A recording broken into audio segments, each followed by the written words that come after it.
Selamat malam Bapak Ibu, saudara-saudari yang terkasih dalam Tuhan kita Yesus Kristus. Puji Tuhan atas perkenaan Tuhan pada malam hari ini. Kita bisa berjumpa kembali dalam renungan malam Resort GKS Sampit. Semoga Bapak Ibu, saudara-saudari selalu dalam keadaan baik, dalam keadaan sehat, dan selalu mengalami damai sejahtera Tuhan dalam kehidupan saudara. Saya mengajak kita pada malam hari ini merenungkan firman Tuhan sesuai dengan Almanak Nats Gereja Kalimantan Evangelis, yaitu dari 2 Samuel pasal 10 ayat 13 sampai ayat yang ke-19. Dan saya akan membacakan satu ayat saja, yaitu ayat 19.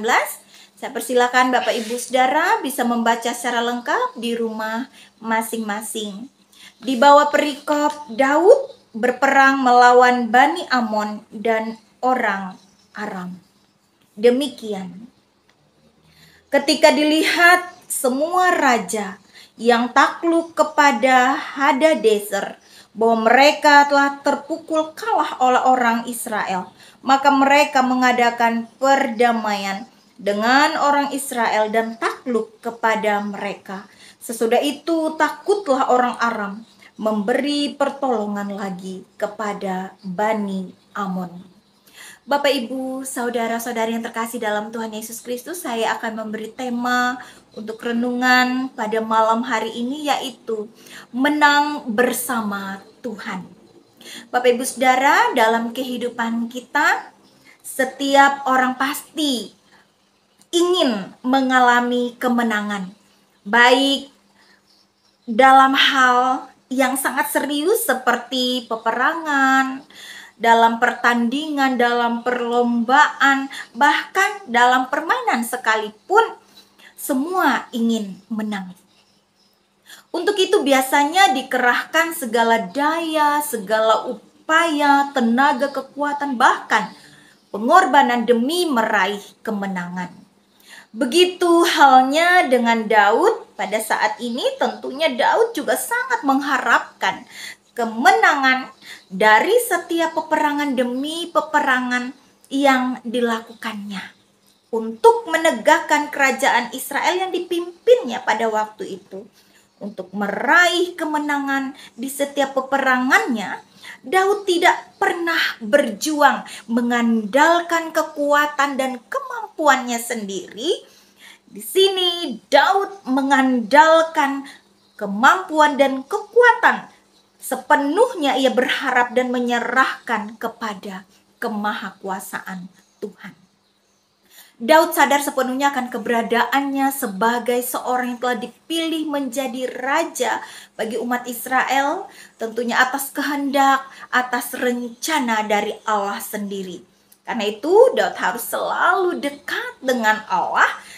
Ia senantiasa mendengarkan apa yang menjadi petunjuk Allah atas hidupnya. Daud selalu berusaha mempertahankan kehidupan yang benar dan yang berkenan di hadapan Allah. Seperti di ayat sebelumnya, kita melihat Daud menunjukkan kasihnya, kebaikannya, ketulusannya kepada Hanun anak Raja Bani Amon yang ayahnya baru wafat untuk mengungkapkan bela sungkawa. Namun, hal ini ditanggapi dengan curiga, dituduh bahkan ditantang perang oleh Bani Amon dan orang Aram sendiri. Daud sebenarnya tidak ingin berperang, Bapak Ibu Saudara, tapi keadaan memaksanya untuk mempertahankan kebenaran dan keadilan. Dan saat itu Daud bersama dengan Yoab serta bangsa Israel, ia menghadapi peperangan. Dan kita melihat dalam nas kita di hari ini, Daud kembali menjadi pemenang. Tuhan melihat dan Tuhan berpihak kepada Daud. Orang Aram melarikan diri, Bani Amon pun kalah.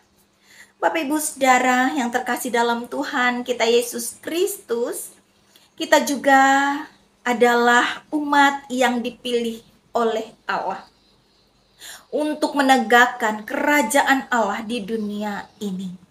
Kita dipilih untuk mewujudkan kehendak dan rencana Allah sebagai rekan sekerja Allah, menyatakan kebenaran, menyatakan keadilan, dan menghadirkan damai sejahtera bagi dunia ini.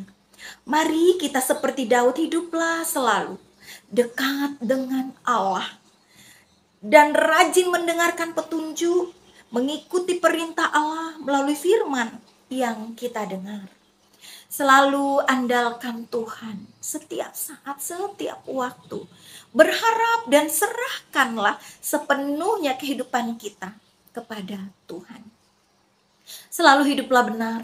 Jangan berhenti menunjukkan kasih, menunjukkan kebaikan, ketulusan kepada semua orang. Walaupun tidak semua perbuatan baik kita dibalas dan dinilai baik pula oleh orang lain.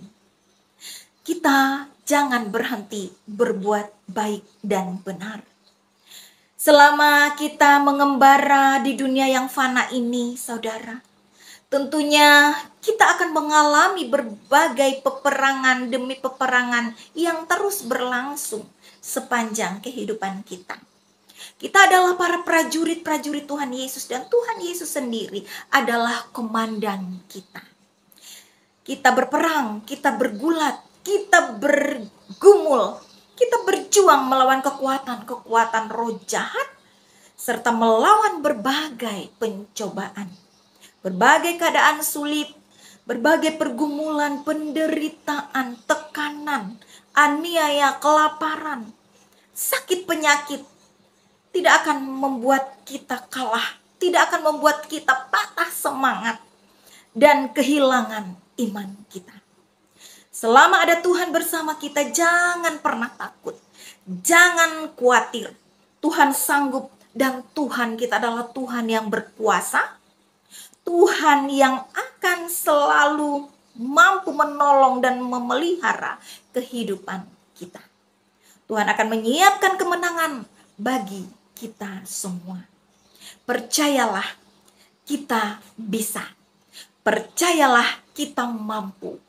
Dan kita pasti menang bersama dengan Tuhan. Mari berdoa. Terima kasih ya Tuhan untuk petunjuk, pengarahan Tuhan dalam firman yang boleh kami dengar. Mampukan kami senantiasa menyadari bahwa kami umat pilihan-Mu, prajurit-prajurit-Mu yang Engkau telah tetapkan menjadi pemenang. Kuatkan, teguhkan, mampukan kami untuk mempertahankan kehidupan benar dan berkenan di hadapan-Mu. Diberkatilah semua umat-Mu, Bapa, dalam peperangan mereka menghadapi berbagai tantangan hidup. Kami percaya, kami pasti menang apabila Engkau bersama kami. Amin untuk firman Tuhan pada malam hari ini. Terima kasih sudah mendengarkannya. Tuhan Yesus memberkati. Shalom.